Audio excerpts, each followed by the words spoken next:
Comedy Simp, the podcast you can't resist. Stephen Michael James. So I don't usually listen on headphones. It's just a little bit easier, but I'll periodically just look at this thing to make sure it's not. So How far out? Is my crotch in this? nope, it's just table up. So guys, hello. Thank you for coming. Thank you for coming to my podcast, Comedy Simp. Cheri Hardman Carole Freeman. Welcome. Did you put a D in my name? No. So thank you. Thanks for coming. Sorry about this whole thing, starting the whole thing off with the situation and getting inside, but I'm glad you're here. So Can I talk about that a little bit? Do but it. I don't want to crap on this place because Well, it's your place. Well, it's not my place, but let's just say, how often does something like that happen in your life? All the time. So explain to the people what's going on. What's the frustration tonight? So we got here and there were no handicap parking spots, first of all. And I thought, okay, but then there's no curb cut, which is where you have part of a sidewalk ramped out so that something with wheels can go on. Mm-hmm. And so we had to go all the way back around. So I was able to get in, but She had we to had come to in the walk freight, past. freight entrance through the Yeah, back alley. the back through entrance, yeah. Garbage is back there, and there's drainage- some mud. Roof drainage area. And so we're in Kirkland. So this isn't Seattle. This is Kirkland. They got money here. What's going on, It's people? not like this is a historic building Yeah. that needs to be preserved, I don't think. I think we need to contact the owners of this facility. Not the bar owner. He doesn't. He just No. owns he Yeah. basically just rents. But the person who owns the parking lot. Let's get them. We're gonna put them on blast. I'm gonna find out who owns this. I'm gonna find out who owns this place. Well, and we're it- gonna there- we're there's gonna enough- put it on the screen. There's enough And- room out front that there could be just a little. Yeah. It's Yeah. only Yeah. it's one step up, It's so it could be a real- little easy something little really ramp simple. Even there. if Yeah. all the businesses went together and just paid someone to come cut out a little ramp so people could get up on the sidewalk. I don't know. Yeah. No. It's But a instead, right. It's a human right. Should be able to get in with no problem, not have to go through the back. So definitely Which is humiliating and degrading. So just pointing that out. Yeah. But other than that, it's lovely to be here. And Thank sure, you. your hair looks great today. Yeah. She's just trying to distract No, me. I'm serious. I wasn't staring at you while we were driving here. So, I think Well, both you thank you. guys have gray hair. oh, I think Yeah. you look like you're ready for an action movie, like Angelina Ooh. Jolie, just Ooh. ready for some Matrix with bullets. these glasses, is that it? Yeah, it must. It's the tight hair, It's like, Oh. it's just like I'm not here to look like your pretty little princess, okay? I'm here for business. I'm here to get things done, and I can't afford a bad hair day. So. Well, as old as I am, I just finally figured out how to make it slick back. Well, Because I would always comb it and it would be kind of misshapen, and I found you just do a little brush over the whole thing, a little bit of hairspray. well. Huh. You said the word, not me, all right? I would never call you guys old, I just want to say I'm happy that That's you guys facts. are here because you guys are real women, okay? Real women? I'm not talking about these ones in Seattle, these little girls, these little 20-year-old girls that haven't really experienced life. I mean, I could tell you guys have been through some stuff. You have survived. You're persevering, and you guys are just kicking ass out there on stage. So, can I ask, from your perspective, what's it like going out to these open mics and all these 20, 30-year-old guys telling their dick jokes and stuff like that? What's it like for you, Cheri? I don't mind a good dick joke. I don't. But what I don't like is how I'm deemed the dirtiest comic around. You are? Pretty much. I didn't know yeah. this. You hear this all the time. Oh. And it's I don't use dirty words hardly at all. I say vagina, That's a and stuff clinical like word, that. right? Yeah. And other guys will get up and say dirtier stuff than me, but they don't say that about them. So I did decide that I would just start using dirty words. Yeah. It's if you're going to say I'm dirty, then I'm just going to be dirty. But that irritates me. Really? Yeah. So how about you? How do you How do feel? I feel about open micers doing dick No, jokes? how Is about that the question? Well, no, what's it feel like? With all the where you're at in life, being around all these 20 and 30-year-old guys who think they know what the world is. Well, first of all, are they single? That's what I need to know. Are you yeah, I single? mean- Is that? Yeah. Okay. Well, Eternally. Yeah. people, Carole's single. Just let if you want the details, DM me. I will set something up if approved. Oh, hey everybody.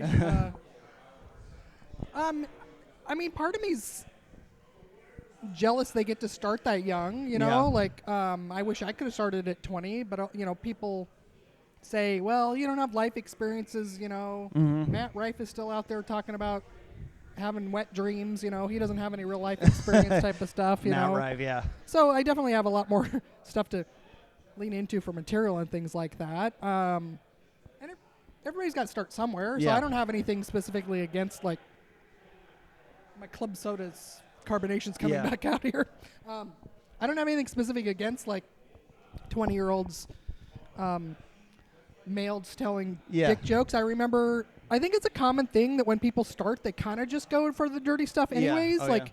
I remember early on when at Comedy Underground, rest in peace, Seattle club. Never went there. Didn't make it through the pandemic. Yeah, I remember going to the open mic there, and it was some gal. I don't have any memory of who her name was, and I don't think she's even doing comedy anymore. But her set was about she'd just finally grown her hair out long and taken a shower. It was all the hair just got wound up, and one of them was in her butt crack, and she found like this long hair in her butt crack, and then pussy jokes. Can we say that on this Yeah. YouTube? Oh yeah. It's Vagina YouTube, jokes, only yeah. not saying that. And I was just like, oh my God, like that's all dirty, so filthy. But then I realized for some people it's just their idea of that's what funny is, saying inappropriate stuff. And so sometimes beginners, that's where they start. Yeah. And so everybody starts somewhere. So I don't have anything like. Well, what we were talking about before this whole thing started, you're like, have you met me? I did meet you one time. And He used to have white hair, so. Oh, well, I'm going to rebleach it this weekend. I got the show coming up. I got to look nice. Well, I don't have to look nice, but Renton, the 907 in Renton, I think around March or April I saw you. And, we talked a little bit. We talked about your podcast. If you want to tell people about your podcast and, because it's very popular. Yeah, I have a podcast called Diary of an Ex-Ho. We do it on YouTube, but it's also on Everything, yeah. Spotify, Apple, all the Yeah. good stuff. And I just talk to comedians primarily. There have been other couple authors I've talked to, but about their love lives. Mm-hmm. And what prompted you to get this whole thing started? Actually, my friend Ken Hamlet, who's now a Chicago comedian, but he was living here. Uh-huh. And someone had told him the idea, given him the idea, and he said, no, that's for Cheri. And so he handed it to me, and I was like, oh, that's like no premise, just the name. And Yeah. I was like, oh, I know what I can do with that. And so now we're doing a live comedy show with it, too. So No, that's cool. I love that when things kind of become like, not necessarily a brand, but just like something, here we named this thing Sam's Open Mic. It used to be just the Whiskey Mile, and it just for it now it's becoming this thing. We have its own Instagram page. I've seen other podcasts and stuff. They start to branch out and do shows. I think that's awesome because there's so many opportunities. I used to be in a band and stuff, so I always think of you can have Diary of Ex-Ho T-shirts, you could have posters, you could have and it's such a cool tagline. So when you first heard about the name and stuff, and you said I have an idea, was it the initial idea already set in stone, or has it evolved over time? I was the only thing that really has evolved is the questions that I ask. At first, I just kind of wanted to be more of a conversation, but I find that my mind wanders a lot when people are talking, so it helps me to have actual questions to ask them to kind of guide it. But yeah. Well, I've never been a hoe, unfortunately. I wish, but You've been like a serial monogamous, or you Yes. married forever? How long have you been married? yes. Oh, man, are we really getting into these personal questions Hey, here? you brought it up. Do you want me to really be 100% honest with you Yes. guys? Because this is like gonna blow people's minds. Are you a virgin still? No. So yeah, I've only slept with 5 women. Okay. I'm almost 40. You know, so You're 30, almost 40? 39. Yeah, I Wow. just turned 39. So that was a fun last weekend then, wasn't it? No, it was all right. So I've been with my wife since 2012. You know, we got married in 2015. That's kind of the reason we got up here into Seattle is, you know, we had our honeymoon and wanted to pick somewhere. And, you know, there's the typical Hawaii or the tropical, you know, that kind of stuff. And my parents did that when they got married. They got divorced. So I didn't want to do that. And as a kid, I know it's kind of corny, but, like, I loved Seattle music, Nirvana, Alice in Chains, like as a teenager. And so coming up here, it wasn't really that, you know, it's maybe, it wasn't the expectation I had, but I just enjoyed the vibe at the time. I mean, do you guys remember 2015 around here? Were you here in 2015? You know, because it feels like, and I could be wrong, that it feels like it was a kind of a happier time. Am I wrong in saying that, or am I listening to the news, or? Seems to me like that 2015 was yesterday. Yeah. You know, like it goes by Yeah. so fast. But I think you just divide time pre and post pandemic. So yeah, it was happier because we all hadn't gone through hell together yet. Yeah. You know. But yeah, I mean, it was. It seemed like, because I moved here in 2019, so there was all this stuff on the news, like Seattle is dying and all this and then COVID happened, and then obviously everybody knows what happened there, and then comedy started back up. But I know we were talking about me, and we're going off on this other thing, but were you guys both doing comedy around that time when I came up here to visit? Yeah, why Yeah. didn't you come to any of my shows? I What didn't know. year was it? 2015. 2015, yeah. That's the year I started. Okay. So So when you started, was it Seattle or Tacoma where you I primarily? was Tacoma. I was Okay. Tacoma Comedy Club. Yeah. So what was Tacoma Comedy Club like back then? Well, a lot like it is now. Okay. But the back table right by the bar Mhm. was where the cool comedians hung out. Mm-hmm. And if you weren't a cool Oh, comedian, right. you were not allowed to sit there. So it was the upperclassmen that got to sit there. And then there came a point where some younger comedians tried starting to sit there. And the older comedians got really mad about it. It sounds a lot like New York, like a New York Really? style club. Yeah. Yep. Or even just like the lunchroom where Yeah. it's like these Uh-huh. these are the upperclassmen tables. Yeah, it's not really like that now, Yeah. but it was a school lunchroom for sure. Do you remember the cool comedians? Do you remember the ones that were Mm-hmm. sitting in the back? Yeah, but I don't want to. Oh, we don't I want don't even want to give them that. We don't right want to call. now. We don't want to call them out. How I were? don't know, we want to call them out, but I don't want them to have the praise of being cool. Yeah. When you started, what was first of all, good handicap access at Tacoma? No. Sorry, I didn't mean to. Have you been there, Stephen? I have, but I don't pay so attention to stuff. how do you man. get to the stage? You know, how I do you know- get to the stage from there? Well, isn't there a ramp on the side? No, No, there's not. no. It's So I can- step- I it's can stairs. get in, It's stairs. Yeah. But I have to go upstairs. Luckily, there's a railing that Mhm. helps. Yeah. But every time lately, I'm like, Tacoma, this come might on, be guys. the last You have the time. money. I see the people that are coming to your club. But Nate Jackson's Nate, has a ramp. Nate Jackson, shout out to Nate for thinking about the good people. I haven't been there enough times. I've only been there 2 or 3 times. But would you say that you like that club? what are you doing? These questions aren't good. Why is this not a good? Which club do you like better, Cheri? No. Which one would you like to No, work would at we in the like- future and not work at anymore? Okay, let's change questions. Yeah. When you started, what was? How did you feel when you were getting on stage? What kind of prompted you to get up and decide this is what I want to do? I want to tell some jokes in front of people. I was doing it as a bucket list thing, and Yeah. so I started looking up how to write jokes and stuff, and Yeah. researching, and I came across this guy named Cheri Hardman on YouTube. Yeah, the joke doctor. Yeah, Yeah, that and guy's so awesome. I saw his listing technique for doing jokes. And so I wrote some jokes, and then I saw he was going to be in Vegas, and I'm a big Vegas fan. So I went to his class in Vegas, and the first night we got to do an open mic on the Vegas Strip. Nice. Yeah, and so then, because I had tried to get up at Tacoma and just never got drawn from the bucket or got on the list. So I did my first one there, and then a couple months later I got up at Tacoma. So that was cool. And when you started, were you immediately, like we were saying, writing dirty material, or what was it? Do you remember your first few jokes that you were? My first bit was about how I asked my husband who his celebrity crush was, and he said Flo, the progressive insurance lady. So it was about that. Yeah. I mean, she's cute. Yeah, why not? You know? She's bubbly. She's nice. Yeah. She kind of reminds me of you, honestly. Well, you're not coming over to my house anymore then. And then how about you? Did you start around the same time, or?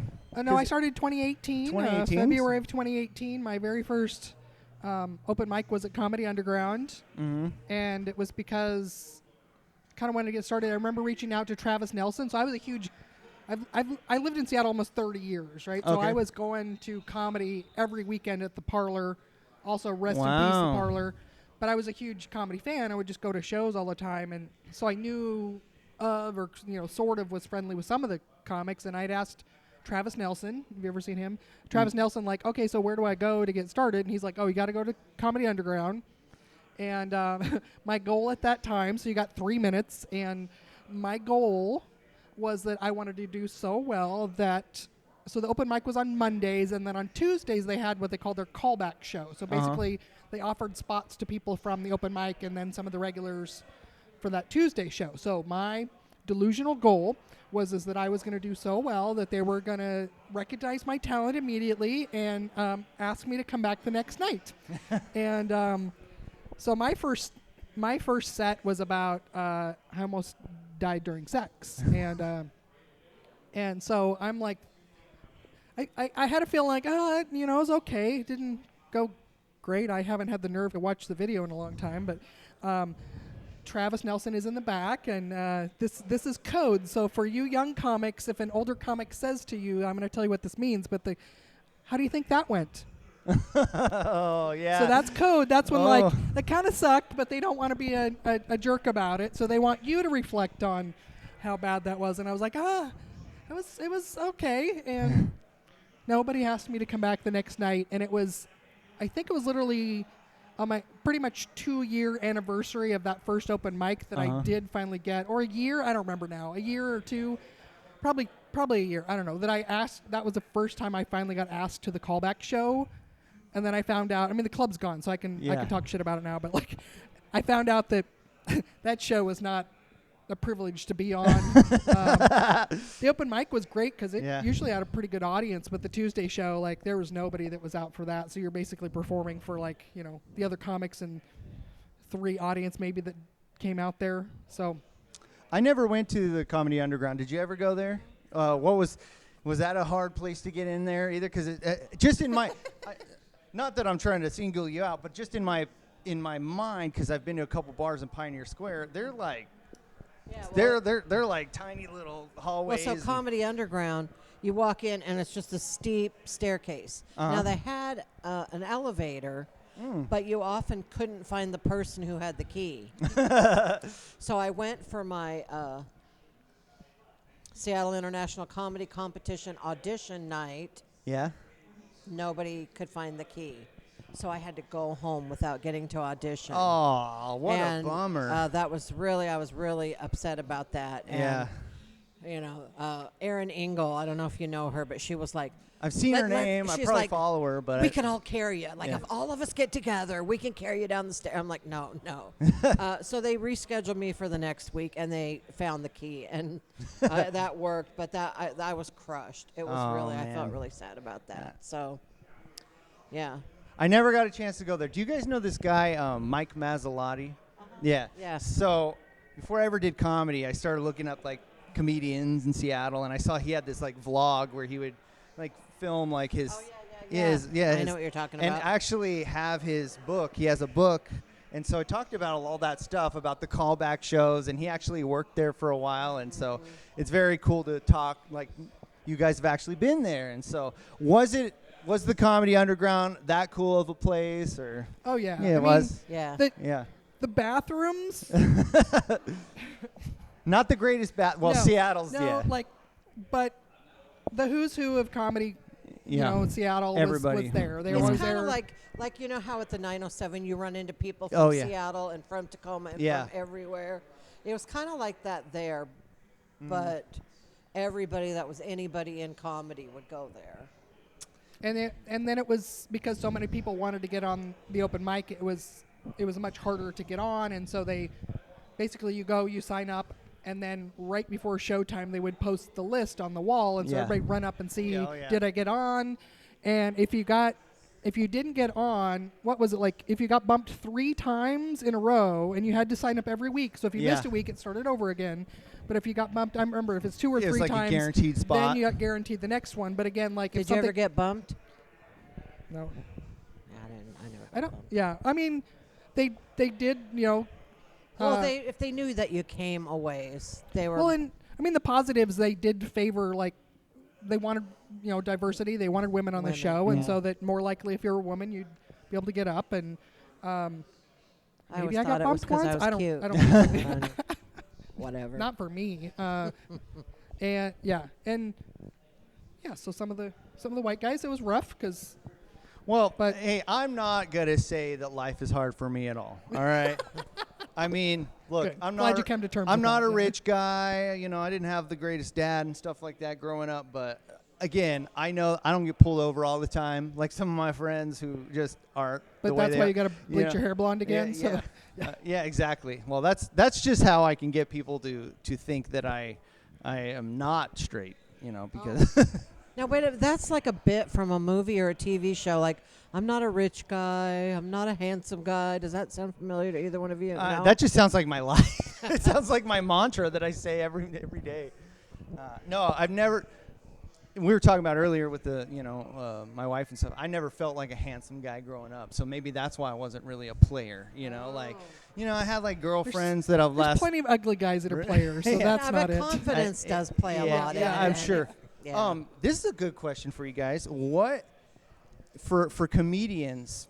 What's the point where confidence turns into arrogance or like cockiness?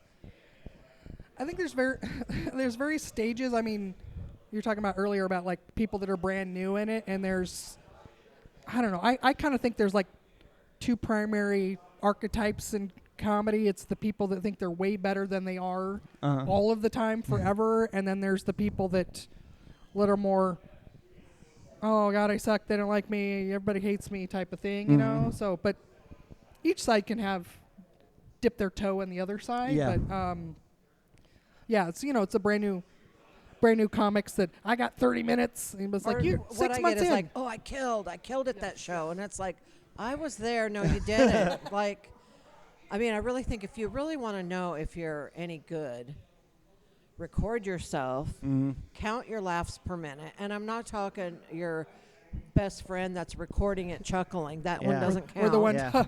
Count your real laughs per minute, and you should know where that lies. what's a metric that's Well, you're supposed to have like what, 4 to 6 per minute? Yeah. per minute. I got that. That's Yeah. I'm right at the 4. It depends. Yeah. It depends on the material and the joke. Oh, but it's because you record your sets and review them, right? Like, I don't listen to all of them. Okay.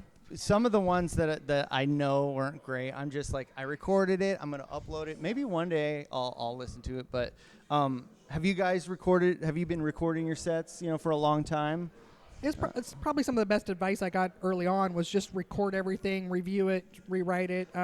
So I just got in the habit early on of video recording because for me, I realized that if I video record and then upload to YouTube, I can have unlimited storage. Yeah. I put it on unlisted. I'm not like putting it up there because Yeah, I want yeah, everybody to look at it. It's just for my review, and then I can take it off my phone. but just getting in that habit of doing that, because then I don't have to worry about developing my psychic abilities of knowing like, oh, is this going to be the set I should record, you know? Well, there have been so many times that I thought, oh, this show's going to suck. I'm not going to record. And then just for some reason, it was magical that night. Yeah. Like last time I was at Nate's, I did 4 shows, and I had, one night I didn't set up my camera. One of my best sets ever on that first show. I was so mad at myself. So I'm really bad about that. I mean, a lot of times just because I don't want to ask somebody where can I put my camera, and I don't want to be a pain in the ass, but it's really imperative that you do that. Yeah. Like, Well, and it's good because if there's ever a random moment that happens with like a person in the audience or something, like you got it, you know? And that's what you know, it's not that, I don't know, we're going to go into another subject in a minute because I'm kind of thinking about it, but there's always that one time though that you say your joke just a little bit different, and then if you don't have it recorded, most people are not going to remember it. You're like, how did I say that? So even if the rest of it was terrible, you get that one moment of gold on there. So how much of your guys' sets are written material versus like maybe kind of off the cuff, you know, talking to the audience or anything like that? Do you ever do like crowd work stuff, or do you kind of stick to your own material? I have one crowd work bit. I never worked on a mic before. No, it's okay. Where I go and tell the audience what I think they're like in bed. Other than that, mine's all written. Totally. Yeah, most of mine is written. I've gotten comfortable a little bit with like some jokes that I know could be a lot better, where I'm like, I'll just go and kind of riff on it a little bit and see how it comes out this time. I've gotten more comfortable with that. And sometimes it, you know, creates this whole new flow and that I can reference. But it's still like written, it's based on written stuff to start with. I've got a couple of crowd works that I played with a little bit that probably they aren't very good yet. But I also do like, I kind of really love like a rural dive bar type setting. It's like takes me back to my redneck roots. Like I just love those people that are just like, they're like, it's like kind of, I don't know, wrangling rednecks. There we go. Where it's like you just got to keep them like they're interacting with you a little bit. Like, so one of the things I've figured out, whatever, is that like in small areas where there's like the one bar that everybody goes to and that's the only thing in town, like I'm there for the show, but I'm not the star. That's their bar, and I'm a guest in their house and their party place, right? And so I kind of have to gently bring them in and acknowledge, like, okay, yeah, you were the hottest guy in high school here. I can see that, you know, like, so I really like that. Like, so that's not written stuff, but it's just kind of being in the moment with the crowd and bringing them in and making them part of the show. So that's not rehearsed. But can I say the opposite side of that is that, first of all, they say that a host should never do crowd work. Really? Yes. I didn't know that. And you should always ask the headliner, because the headliner might have a whole crowd work bit. And if you ask everybody in there, what do they do for a living, then that you've just fucked up their bit. Yeah. Hey, that's... Right? And so you need to know if it's okay for you to do crowd work in that room. If you're at an open mic, that's a different story. But if you're on a booked show, I would highly advise not doing crowd work. And at least, like, if you're less than 2 years in, I would say don't ever do crowd work until you get more under your belt. So, well, perfect. I'm not going to do crowd work, guys. I'll be 2 years in December, so, you know. Aww. I do what I do, you know. I mean, everybody's in a hurry right now because of Nate Jackson and Matt Rife just blowing up with crowd work. Yeah. You know.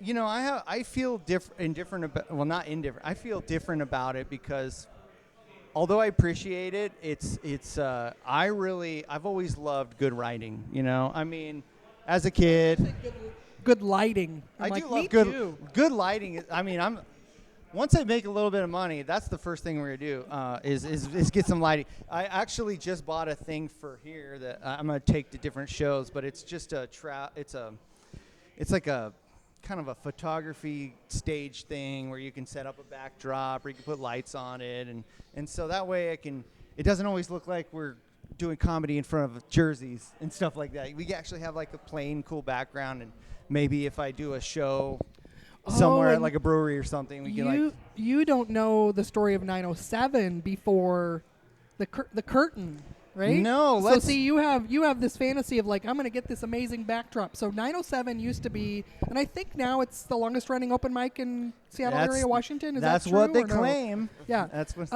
So it used to be every week, bless his heart, Amani would get up there and he would set up this black curtain to cover up because they have like all their beers listed on this chalkboard behind the stage. And he would set up this black curtain. He would do it very carefully. And it's some kind of, I don't even know how it went up, but it was like very precarious is how it was set up there, right? And inevitably, every single open mic, some comic would do something and they would knock the curtain down. And poor Amani, again, he would get so pissed off, but it was hilarious from the comic's perspective because it happened every week, and he was so bent on. I don't remember that ever happening. Oh, no? Oh, yeah, I used to go there every week for probably 3 years at least, yeah. And so that was just like, oh, poor Amani, because he wanted it to look good, and he wanted it to be this professional background, and it would always fall down, and the show would stop, and he would wrestle with it and try to get it back up, and it would fight him, and often he would just give up and not put it back up. But I'll tell you, that black background, if you wore like a black dress or black pants, it was like the best fat camouflage. Oh, nice. Yeah. It was awesome. But the post-pandemic, I don't know when they stopped doing it, but because I was gone from here for 3 years, but they don't put it up anymore, which... And what happened? Why'd you leave? Why'd you go away for 3 years? Pandemic. Is it just like walk us through what like 2020? Like at the beginning of June 2020? June of 2020. June of 2020. What was going yeah. through your mind at that time? Well- you said you lived here for 30 years. Yeah, Mostly Seattle, West Seattle, or just kind of everywhere? Yeah. Redmond specifically is Redmond. where I lived the longest, yeah. Mhm. So I was an East Sider. Here we are in Kirkland. Yep, So if yep. you don't know, the East Siders are known for having sticks up their butt and making more money and liking fancy watches. you know. Hey. But I just started, so before I started comedy, I started traveling for conferences and things like that, and just realized, because I'd lived in the Northwest my whole life, and I realized, wow, my mood is so much better when I can get sun exposure, you know? And then I started going like, wait a minute, I could live anywhere I want. Like, why? Just because I've always lived up here and my family lives up here, I'm not stuck here. So then it kind of moved to the top of my list of like Phoenix, Arizona, Austin, Texas, and again, this is before Austin is what it is now. And then San Diego. Those were just my places of like lifestyle-wise. I really loved those areas, but I'd started comedy and had some traction in it, and so I just thought, well, I don't want to move now. I don't have the delusion of like I'm ready for LA, you know. So I just decided to put that on the back burner, and then when the pandemic hit and everything shut down in Seattle for literally 2 years, Yeah. you know, I went 3 months the first stint with like not even seeing a human, not even touching a human. Wow. So I was like, oh my gosh, my lease is coming up and this is a perfect time to move. So moved to Phoenix. Phoenix won out because it was the cheapest place to move at the time, and I think it still is. I had more friends down there. And also I did a lot of research in the comedy clubs. They've got, it's the 5th largest city in the U.S., so they have... So what would I say, is Houston 4th? Is that right? Houston or Dallas? One of those two? I don't know after that. I think it's yeah. Dallas. I think Dallas is 4th, but yeah. no. Yeah, Dallas. Yeah, so there's a lot of really big A-list clubs down there, and I thought, oh my God, the comedy scene's going to be amazing. But after being there for 3 years, there's just a much bigger gap between the open mic scene and the clubs. So clubs are nationally touring headliners, and post-pandemic, like a lot of places, they didn't do open mics anymore. So you didn't even have a chance of getting up on those stages. And then because it's so close to LA, like comics that get good there, they tend to just leave. So part of what makes a comedy scene work, I think, is you have mentor comics that have been doing a lot longer. Like Cheri. A lot of people call Cheri their mentor, that she's never offered that. But, you know, you need those mentor comics that kind of, first of all, they got to call you on your bullshit. No, you didn't kill. Write better jokes. But also just kind of tag in your jokes and things like that. That was one of the things I found the most valuable of the scene pre-pandemic here, was just the comic support of each other and helping everybody get better. And there wasn't really that there, just because the comics that were good, they left. There's no reason for them to stay there. So, and then nobody really understands that there's that middle ground of gigs that you need. Like I've talked to Kermit Apio about this, and he was really great. But it's like comedy career and skill sets is like a ladder of skills. Like open mic first, and then maybe your friend gives you a spot on their show that doesn't pay anything, and then your first paid That's the spot, level I'm at. Yeah. The unpaid shows. Yeah, and that's part of the, and then in the middle there are, bar shows in rural areas that maybe you got to drive 4 to 14 hours to get there, and you get some money. So that was kind of what was missing there, was like that middle stuff, and so there really wasn't a way to make any money and keep going with it, and to advance my skills, frankly. Yeah. So, and the last 2 to 3 years of my life, there's been a lot of stuff that I've been through, some loss and grief and health stuff, and so I just kind of came back to Seattle as a reset, and I get back here and it's like, the comedy scene is so much better here. Yeah. I hate the weather. Wow, I hate the weather, but that's like very the scene is so good. Yeah. Because I wouldn't think that that's the first thing people think about Seattle and the comedy. I mean, have you talked to a lot of comedians that are not from Seattle, and do they have a opinion? No, not really. Really? No, I mean, except down in Austin. Yeah. But Did you go down to Austin to do comedy? I've been down there several times. Yeah, I went. She featured for Nate Jackson for like 10 shows. Yeah, Nate took me down to Cap City. Oh, okay. Yeah, that was cool. Was that with Lynette and Rachel? Were you with them? Or? No. Oh, you just went with Nate, huh? Yeah. Oh, that's cool. And that's Trenton, really. Trenton. Oh man, I yeah. just saw him the other night. He's That awesome. guy is Yeah. just a That ball was really of fun. energy. But like the year before that, there was a comedy competition down there, and I went down, and then I made it into the finals, and then you had to come back like in a couple, or you had to make it come back in a couple of weeks. Well, at that point, my son had just died that year. Oh, I'm sorry. And so everybody felt really bad for me. So they, Allison Fine made a GoFundMe, and people paid money so that I was able to go back. That's so great. I got second place. Casey Rocket beat me, but Casey Rocket. Yeah. Well, first of all, I mean, I can't say enough good things about Allison. I mean, she's such a great person. She's funny, and all the stuff that she does for comedy, and I think she's kind of taking a step back on like the shows and the mics. She's got a but that's a nightclub job right now that kind of is interfering. Yeah. But no, that's awesome. That's really cool. Yeah, she has a really big heart. So shout out to her for doing that. And she's from California, so I got to give her a shout out for that. Man. Wow. And how do you go over in Austin? They love you down there? Yeah, they love me. They like that dirty old lady humor, I mean, if there was anybody made for Kill Tony, I feel like it would be. I think you would be so great for Kill Tony because, it's those people. I mean, you got to be funny fast, basically. Right. And that's. I hate to talk about it as somebody who's only been doing it less than 2 years, but I've noticed a lot of guys that kind of my same time doing it, and I try to say, hey, man, just get to the laughs. Like, you're taking way too long. Like, if you have 3 minutes and it takes you, 2.5 to get to the first laugh, like, yeah, they say you shouldn't take any longer than 20 seconds to get your first laugh. Yeah. Yeah. So.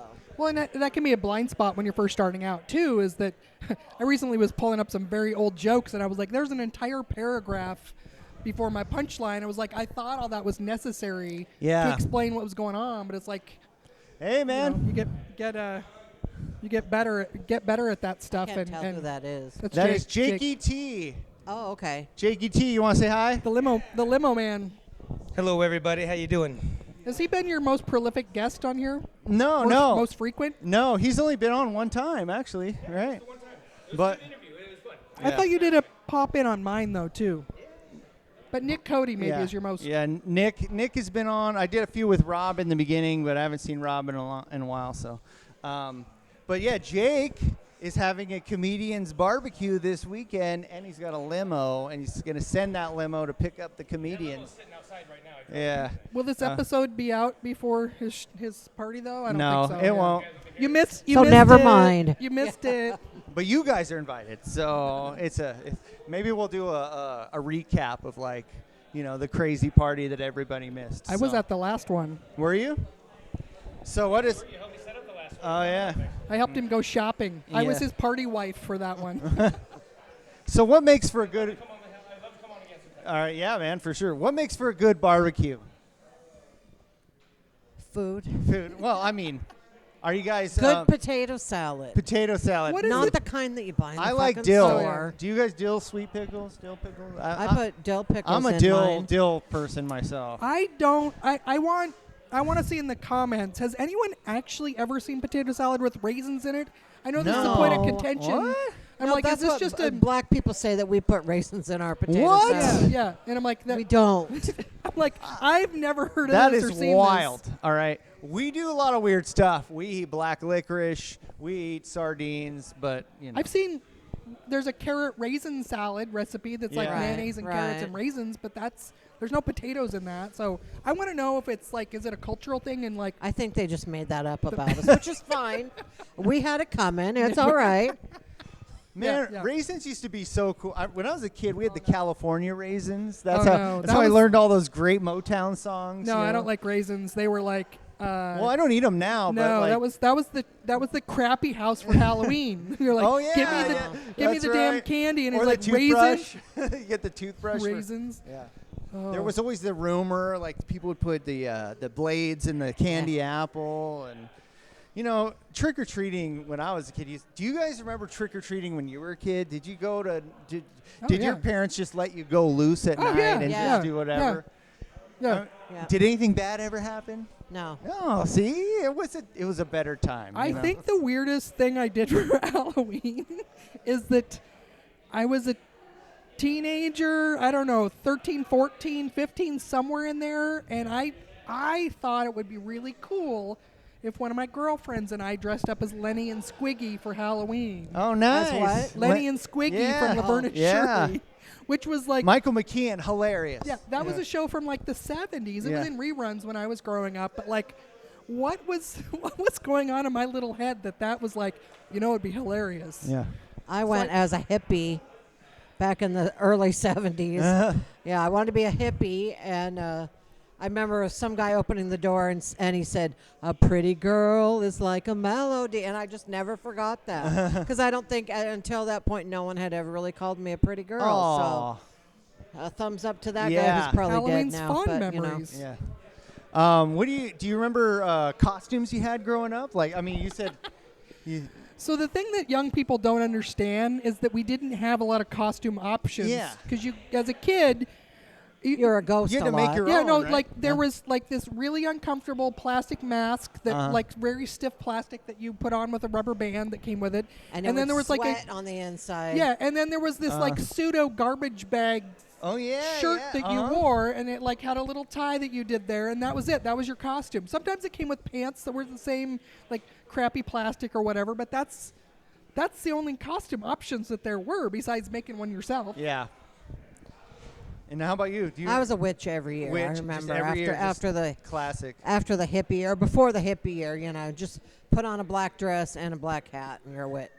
You know, the craziest thing about witches is that before the Wizard of Oz, the witch was just the old lady that lived in the woods. And then after the Wizard of Oz, it was always the black, it was always the hat, it was always the pointy nose. It was just and it's like literally that one movie just changed that character. Just like, I feel like, I don't know if I'm wrong about this, but like the same thing with Santa Claus. Like when Coca-Cola had their Santa Claus, that's when everybody started. So the question is, I want to know what your favorite candy was when you were a kid. me? What my favorite? Everybody, candy? yeah. Oh, Like, what was your like? Oh, you got that Almond candy. Joy always. Almond Joy. Okay. I do like an Almond Joy. You know, again, I'm 39, but I am the least manly guy that I can think of because Wait, we should guess then. I love What would be- candy. I love Disney. You like the candy necklace I mean, then. Look at me. I'm wearing an Adam Tiller shirt. So obviously I'm not any sort of role model for testosterone. But candy, if I had to pick one candy to eat for the rest of If my you life. say Twizzlers, I will punch you in the face. See, I'm also curious. Like, but when you were a kid, maybe When it's I the was a same. But kid- like, if you're a kid, and like you're going through candy at the end of the I was a Hunt? big fan of Twix. I Okay, think as a yeah. kid because it Twix had is the solid. cookie, had the caramel, Yeah. and it, like I do like a Snickers, but sometimes the nuts they get stuck in your teeth, and not always in the mood for peanuts, But Right. I can go for a payday sometimes, $100,000. As a kid, I didn't like any of the chocolate. I wanted Yeah. like the pure sugar yeah. Oh, candy no. ones. So Can I but- just say, since we're talking about Halloween, Yeah. October 30th, I'm taking over the Draft Choice Open Mic. Oh yes, draft In choice Auburn Tony there. Cardoza, Yeah. baby. Yeah.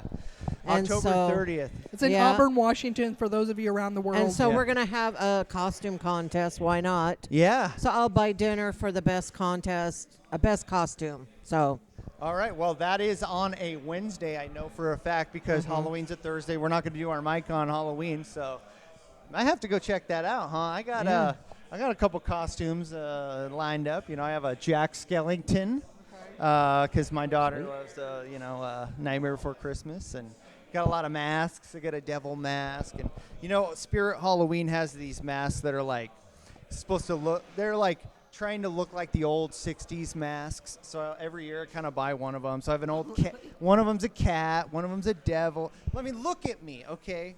I am a Halloween enthusiast, so yeah, spooky season. I even have some jokes about Halloween that I'm going to tell tonight. But Ooh, I can't wait. scary movies. Do you guys remember the first movie that scared you when you were young? Aunt Judy. Go stay with Aunt Judy for a weekend or something, and so she, I think I thought that Aunt Judy was a movie. I was like, I never heard of this. She took us to Silent Scream at the drive-in. So Aunt Judy was the fun aunt, the one that did the stuff that was like, Yeah. Mom was probably going to get mad when we got home. So she took it to Silent Scream, but it was at the drive-in. So I remember that. Silent Scream. What do you? Had do you to re- be any? What decade was this? I don't probably need to was like late 70s, Late early 70s, 80s. okay. Maybe early 80s. I don't remember that. I don't remember. I don't remember. I don't know the name. I knew a lot of movies, but do you remember? The one that scared me was The Birds. The Birds. Oh, It's like you Great. go outside, you're like, yeah. The Birds. Wasn't that movie filmed in California in the Point? Maybe I'm wrong. I'm pretty sure it was filmed in an area of California north of San Francisco, Point Reyes, Inverness area. I think Cheri's a big horror fan. I'm not. Are you? Like Really? I only like scary movies if I can sit with one or more people that want to talk shit about the movie. Yeah. And then I can have my feet up. I can't have my feet on the ground, but like lights on, let's make fun of the movie. Otherwise, I don't have any interest in watching them. Really? I loved scary movies growing up, but it just the last maybe 10 years or so, I see some every once in a while that I like, but there's nothing that really just like iconic, It's because everything's just blood and gore usually. Yeah, I like it when it just really has that psychological scare to Yeah. it. Like the very first Halloween when it came out. Oh, yeah. Was so scary because you really hadn't seen anything like that yet. Or like Saw. Like I've seen a and couple Saw of when Saws. the first Saw Yeah, came yeah. out, that was a mind trip. So it was good, yeah. Mm-hmm. But I do like psychological thrillers. Yeah. I think like The Exorcist, I don't like a devil movie. Yeah. I don't like a devil movie. No devils. That scares me. Rosemary's Baby. You guys remember? Oh, I yeah, love yeah. Rosemary's That I was was going Baby. to ask if you've seen that, and it's Oh, funny yeah. that was a horror movie back then, and it's just like yeah. No, Well, that's it's a like they've great tried to movie. remake it now, and it's No, it's a great. yeah. The original's a great Yeah. movie. I love all that stuff. But yeah, no, these days, the scariest thing to me is when I see a movie where there's like a woman being stalked or something like that, because it's so. I have a kid now, and it's just like, and I hear, maybe I'm just naive. I'm starting to learn as almost 40 years old. Oh, women are on guard their whole life, pretty much, which I didn't know. Right. Like somebody told me like. How we hold our keys. Well, how I leave my drink on the bar and I go to the bathroom and I come Yeah. back. Like I didn't, when these- also leaving out of here tonight. It's going to be dark, and she's going to have to go back through the back alley. Oh, like, yeah. no, we'll have some. I'll walk with you. No, I will take some people out. You know, You've even, told us how not manly you are. We're not taking that as I safety. have a stun gun. Okay. My mom bought it for me. Okay. She said, "Look, if you're moving to Seattle, son." No, she actually bought it, and it's not for safety. It was just one of those. My sister actually. My sister always has like personal weapons. You know, she's like, you know, even though my sister could kick anybody's ass. Like my sister's, you know, she's a little bigger. She always dates guys that are in prison, like that kind of thing.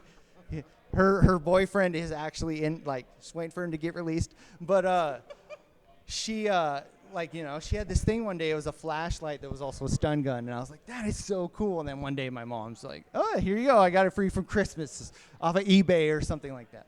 My mom is one of those people that buys like the most random stuff. She'll go to like a discount store and she'll see something that I liked like 10 years ago and she'll buy it for me, you know, and send it. And I appreciate it. You know, anything, you know, at this age, you know, still have that little relationship there. But I do have a stun gun, just to be clear. People. You're going to be all right tonight, Cheri. You know, I've thought about getting something like that, a weapon or some, you know, pepper spray or a stun gun or something, but I am so clumsy. Yeah. I know I would end up using it on myself. I shocked my leg here about a month ago. I was sitting here doing the mic, and it has two buttons on it. One of them is the light. The other one is the shock, and I'm just sitting there.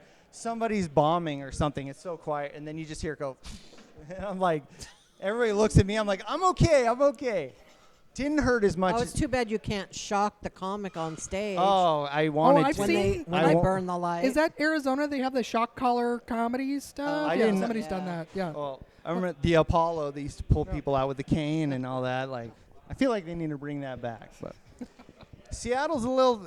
It's interesting you said about the comedy scene because it feels like it's a. Maybe you guys are. Maybe I don't know. I'd love to hear your opinion on this. Sometimes when I go to Seattle, I kind of tone down some of my jokes a little bit. Well, I'm sure.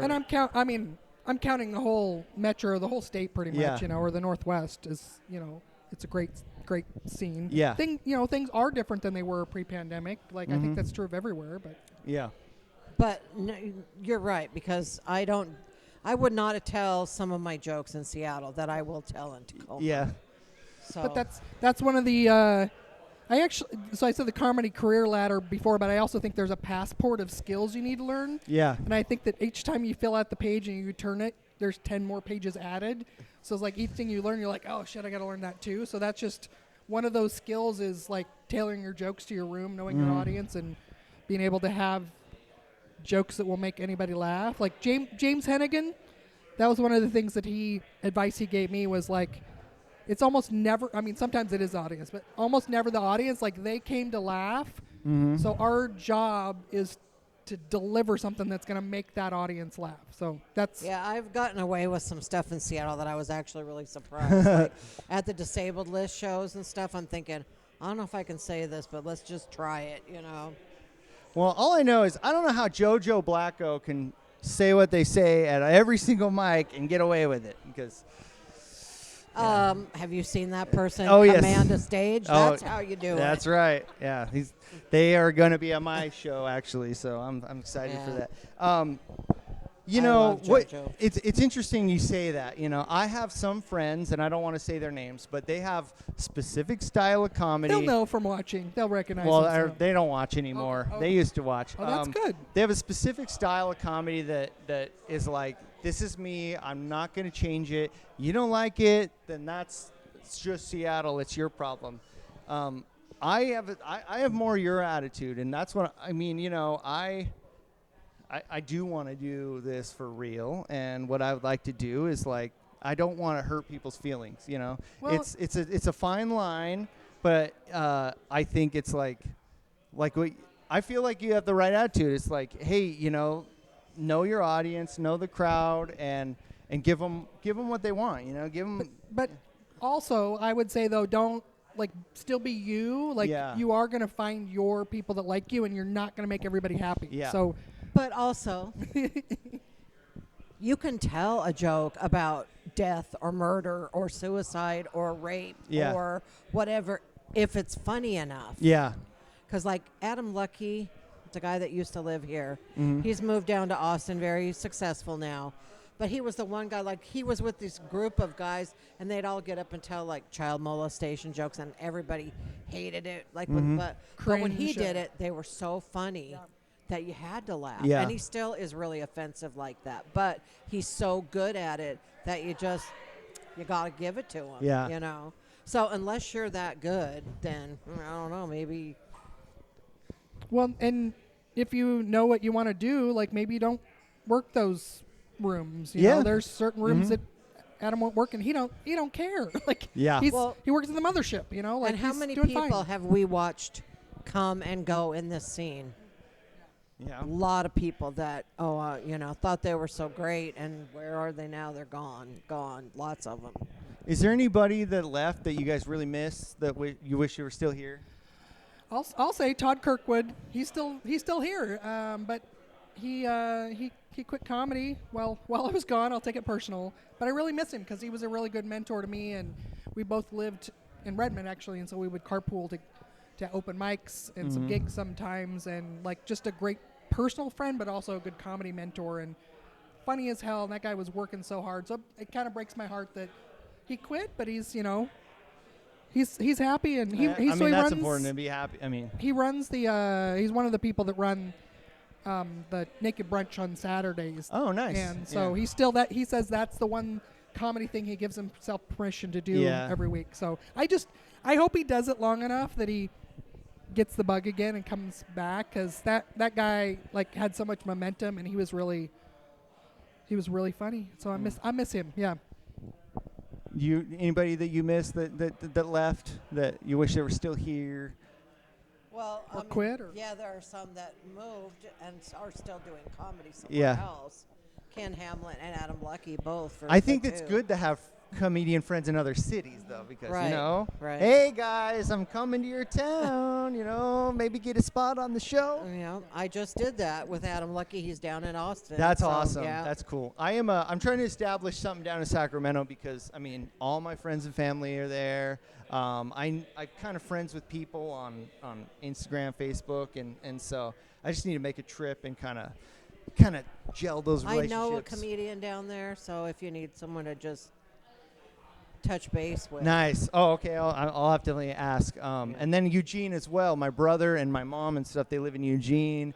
New comedy club just opened up in Eugene. So I'd really like to establish kind of spots in those two cities, and then that way we can kind of do I'm generous, I'm trying to help people. That's why I do this open mic, is I want to help comedians, and if I can kind of have like a little circuit or something where it's like, hey, we can travel down, come back up, put shows on together.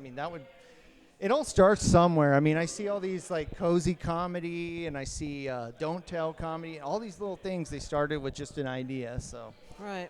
this open mic started with the idea. This podcast started with the idea. I was gonna ask you guys something specific, but now, I do drugs, so my mind is kind of fluttering a little bit.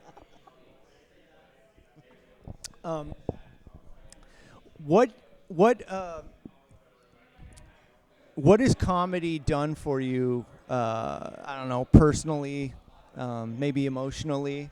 The act of doing it, going out, the feedback that you get from other people. Like, it's obviously changed your life, but how has it changed your life?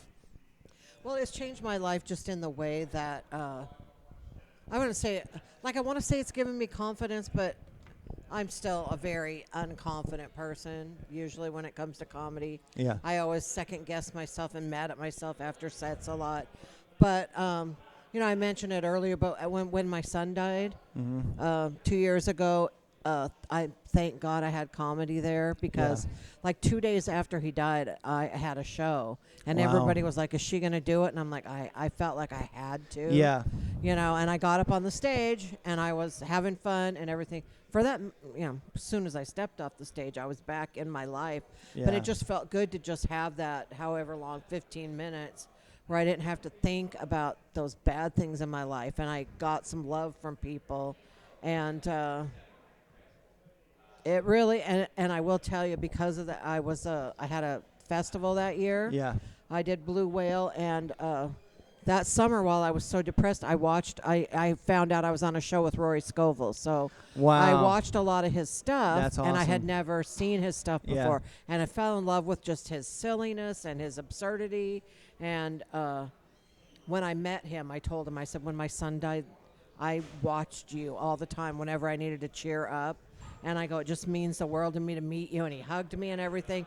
And that is a moment I will never forget as long as I live. That's awesome. Like, he was just a genuinely nice person.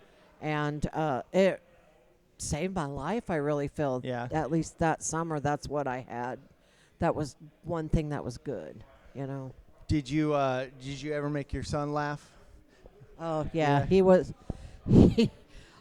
He like, I have an office where I do all my work, and he moved back in, and I wasn't going to give him his own room because he'd moved in and out so many Yeah. times. So I would do my work in there, and he'd be sleeping, and then he would say to me later, "Hey, I noticed that you changed that one joke." Like, he was paying attention while he nice. was Yeah. laying there. So all his friends told me he was really proud of me, and he came when I opened for Steve-O and brought all his friends, Wow. and they thought that was the coolest thing I ever. mean, you know? that is the Yeah. coolest thing ever. I mean, that's my generation. You know, when I was Yeah. in my high school and stuff, I loved all that Yeah. stuff.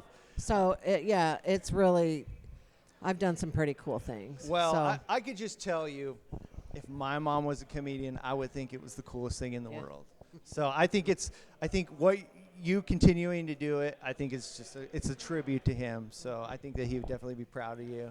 And I think it's, you know, it's just, yeah, I mean, like I said in the beginning of this, you guys have been through some shit. And so I think it's just very awesome that you guys are still continuing to do it. Because, you know, and I don't want you guys to take this wrong way, but like my mom, she doesn't really do anything. You know, my mom just sits at home, watches TV, and so I feel like that's a way to it's just it gives life a purpose. You well, know, it's when just you get something older, to have, some, you know, when your kids something get- that you your feel kids- passionate you know, about.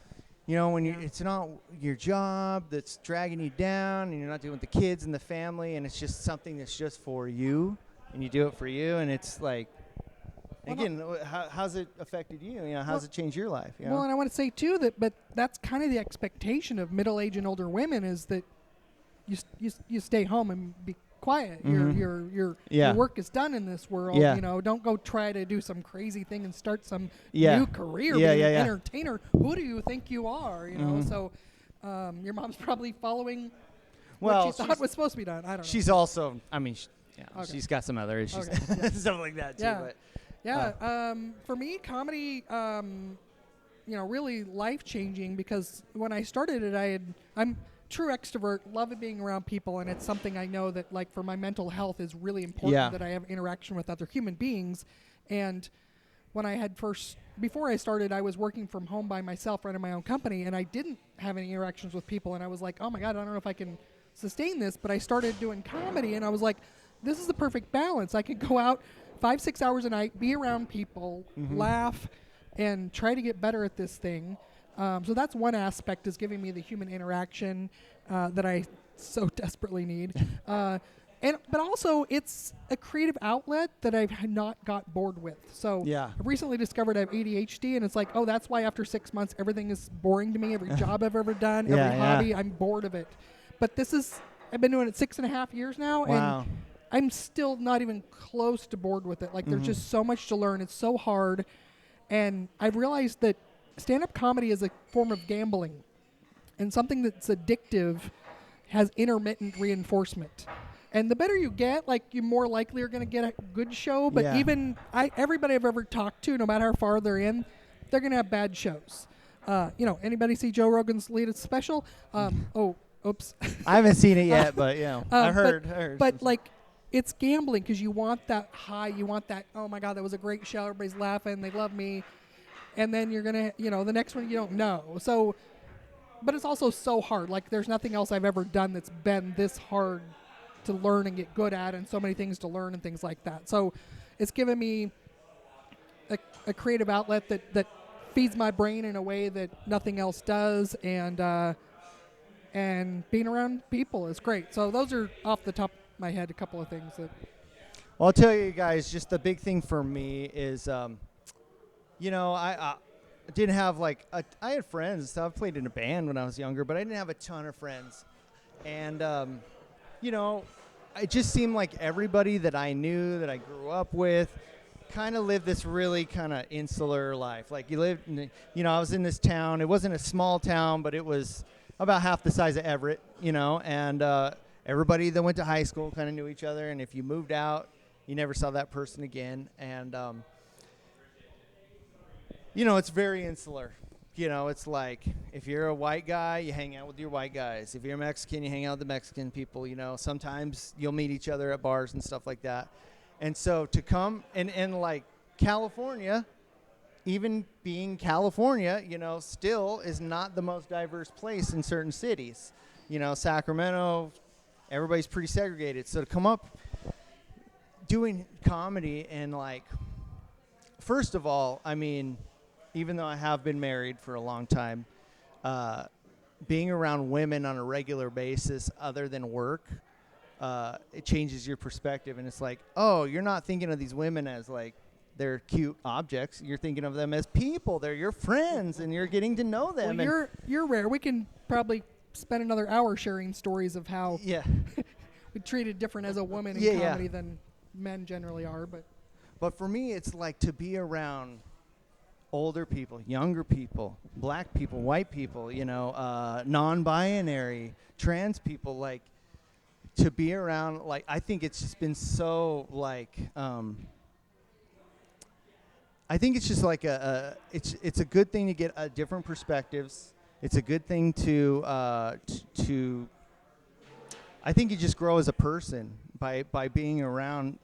And I think there's just so many people my age and my generation that never got out of that. They just stuck to what they like, and that was it. And then they developed these opinions or things that if they just open their mind a little bit, maybe they would get a whole different perspective on life. And so for me, comedy, more than just the feedback I get from the audience, I just feel like the relationships that I've and being around different people and just learning about different people has been just absolutely just a life changer for me, because to you guys, I don't know when I would ever hang out with you guys if it wasn't comedy, I mean, maybe if I was single and on the dating apps, but different story,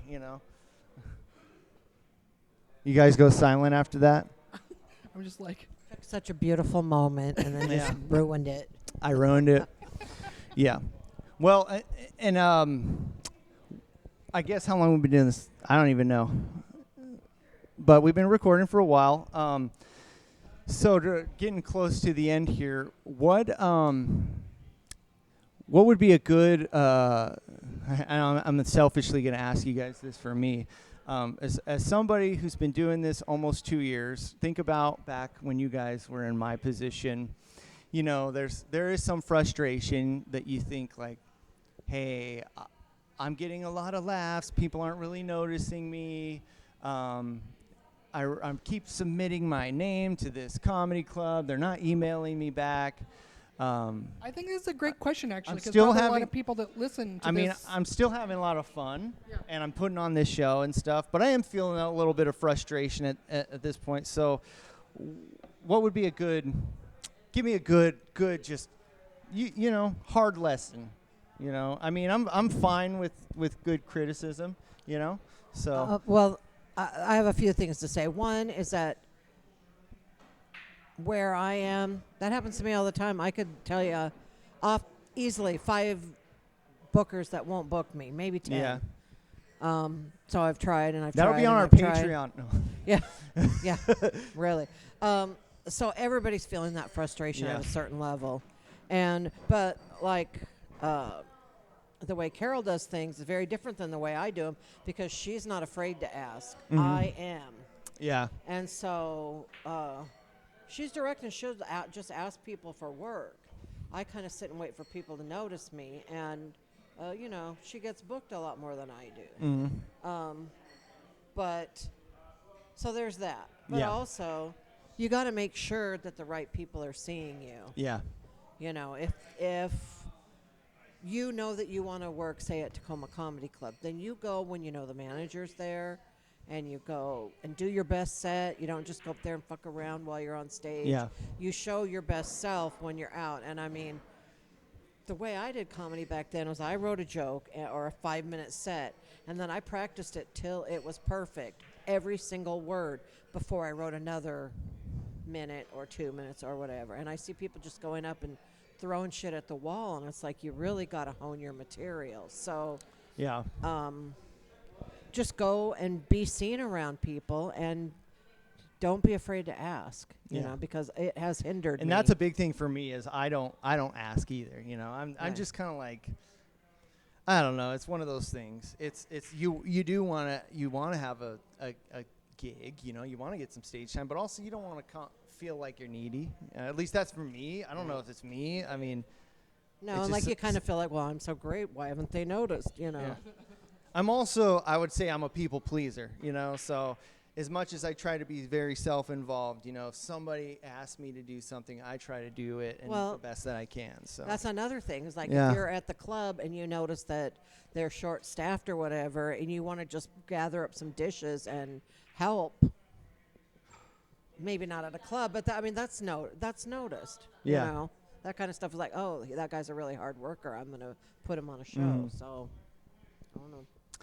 2 years for you. You were 2020. You were getting ready to move. Obviously, I'm not going to move out of here. So how about some different Yeah. advice for 2 Oh years? no, not I wouldn't say like Don't move. moving was my Yeah. next step at 2 years Yeah. in. No, I actually like early on, like your gigs are going to come from your friends, people you've made Yeah. friends with. Nick So, Cody, yeah, thank so you. go to as many. So one of the Yeah. lessons I learned was like at an open mic, you have no idea who their book shows. Yeah. So go and, like Cheri said, a lot of times people just take open mics as this fuck around time. Like we're Oh, just playing. yeah. This is my hobby. I just do this. It's like, you know, if you're trying to get booked, do your best stuff Yeah. and make friends. Hang out afterwards and make friends.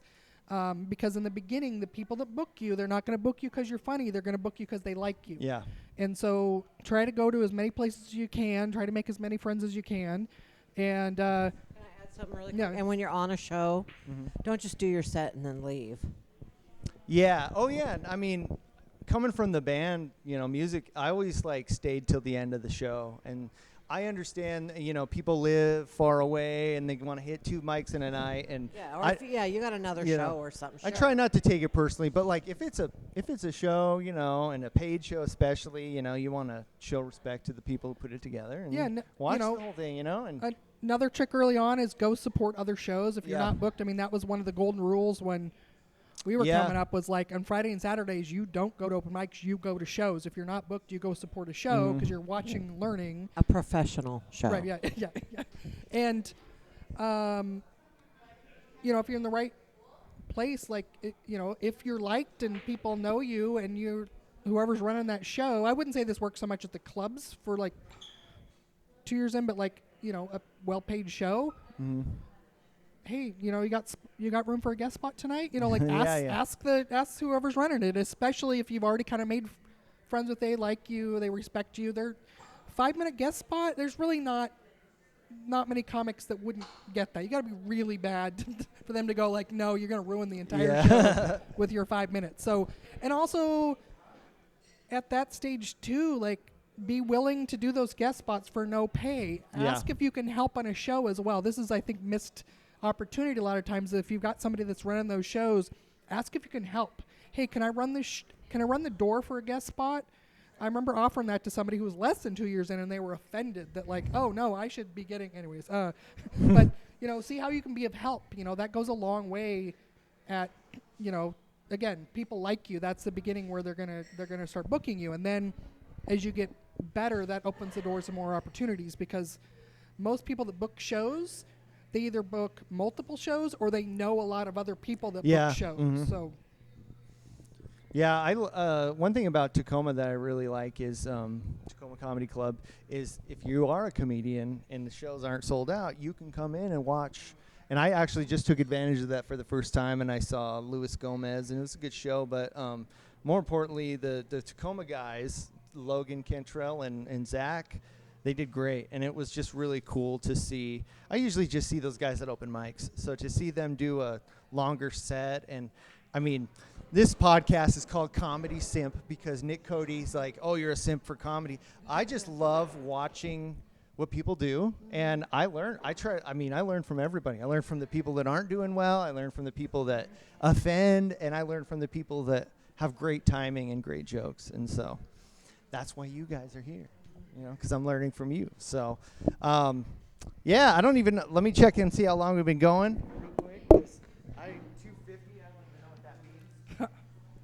I can't believe your phone's not plugged in and it's going to run that long. 115. Okay. Hour and 15.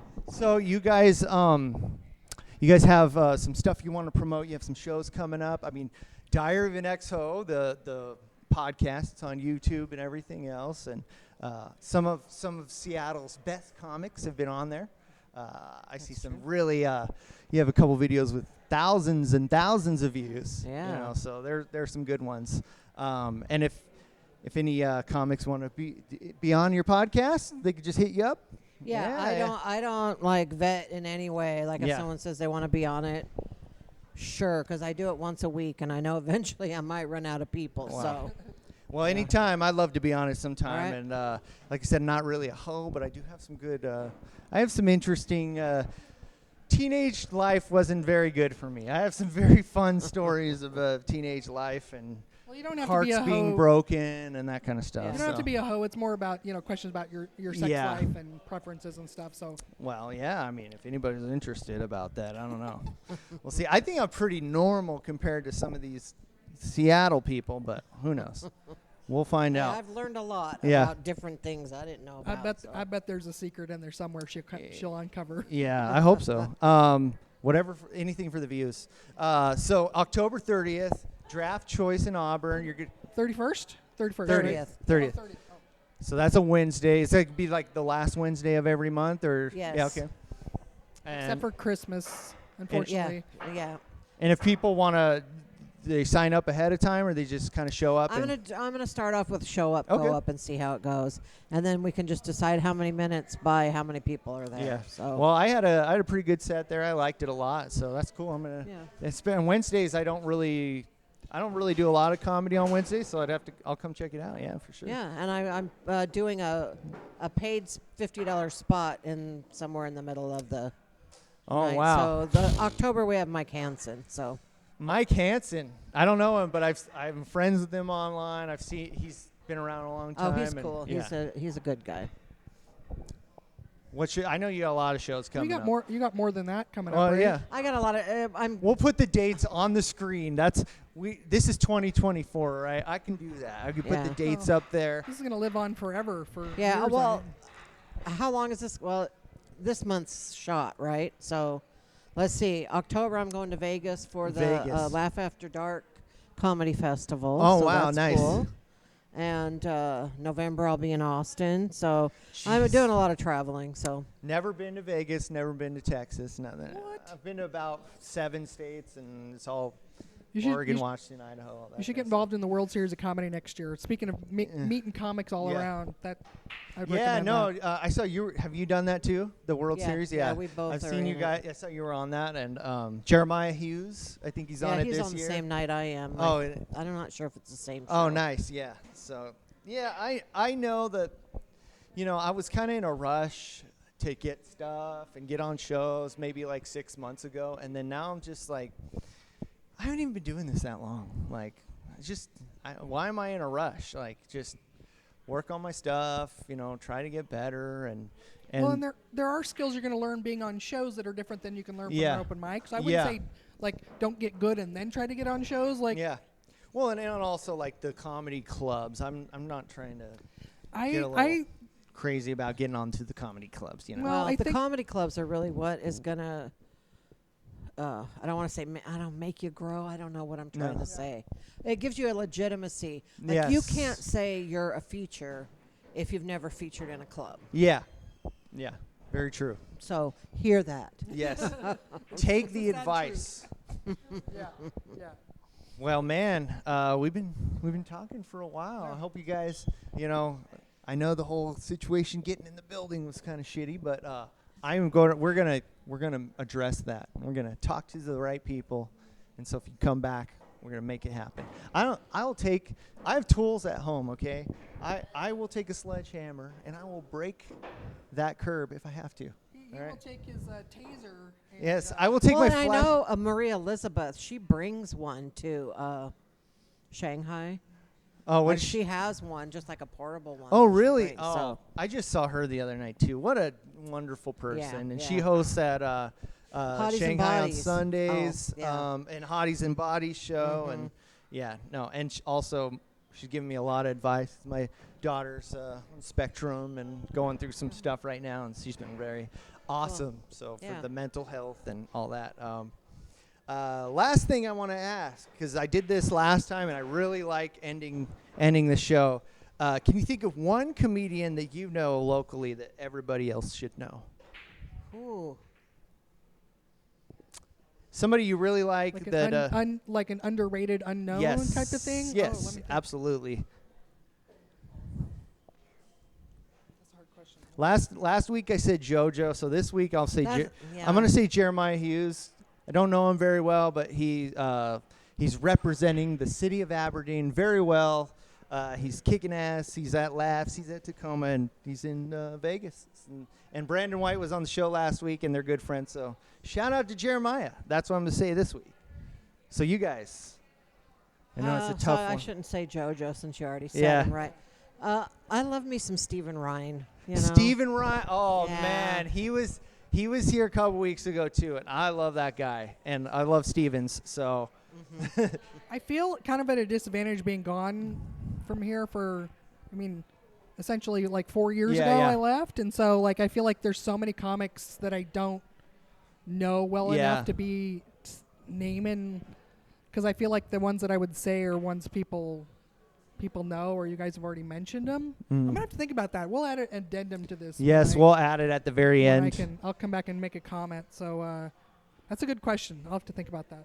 It's hard for me to think about anyone else besides myself. Yes. though, Oh, so let me also just promote that I am one of the coaches on the Comedy Voice. Oh yes, At Tacoma Comedy Club, yeah. ready to become the most hated woman in Tacoma. So, I'm excited for that. It's my first time ever doing any sort of competition. I'm on the very last week. I'm on the 15th. Congratulations. So thanks. yeah. I mean, I don't know if it was I just am on the Hey. competition, so I don't know You if made it into the competition. Yeah, there were a lot so- of people pretty upset that they didn't even get one of Really? the audition dates. Oh yeah. Oh wow. Yeah. You're on it, right? Yeah. Yeah. Nice. Yeah, Well- actually, I fly to Vegas on Sunday for the World Series, and then I got into The Voice, so I'm literally flying back just for that, and then going back to Vegas for the rest of the week. So Yeah, both of us are doing that this week. so- Man, well, true road warriors. I'm excited to watch your guys' sets tonight, and I'm going to promote everything. If you guys ever have anything anything big coming out, when you finally get to release your special comedy album, let's do it. Let's do another podcast, and we'll put it out. we'll be too big by then. Yeah. We can't possibly. No, we spare will. I the feel time like for you guys could do a podcast together too. It'd be pretty. Oh, cool. well, I was her first episode. she I've been was. on, I guess, twice now, because you did a reunion show of the top Oh. 3 episodes. So I was Yeah. episode 1 and episode 69. I've only watched a few. I watched Laura. I watched Stephen Ryan, and JoJo was on your. Yeah. Yeah. And so, but yeah, you got a lot of episodes, so I got to watch them. Yeah. All right, well, All right. Well, let's thanks for wrap having this us. up. And like I Yes. said, if you want to follow them, Carole Freeman Comedy, On Instagram and Facebook. Cheri Hardman Comedy, CheriHardman.com. Let's Cheri- just say, yeah. CheriHardman.com. CHERI. Yes, the only way to spell Sherry. If you spell your name with an SH, you're just a cooking wine. That's all you are. You're the pie You're cafe. too basic. Yeah. Too basic. You're the pie cafe. You're just one step away from being Karen, okay?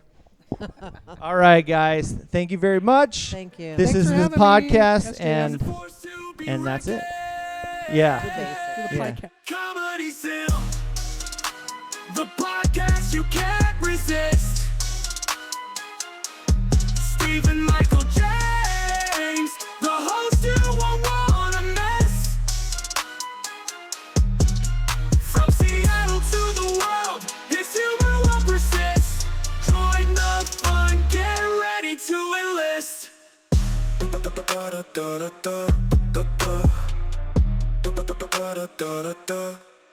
Spitting fire on the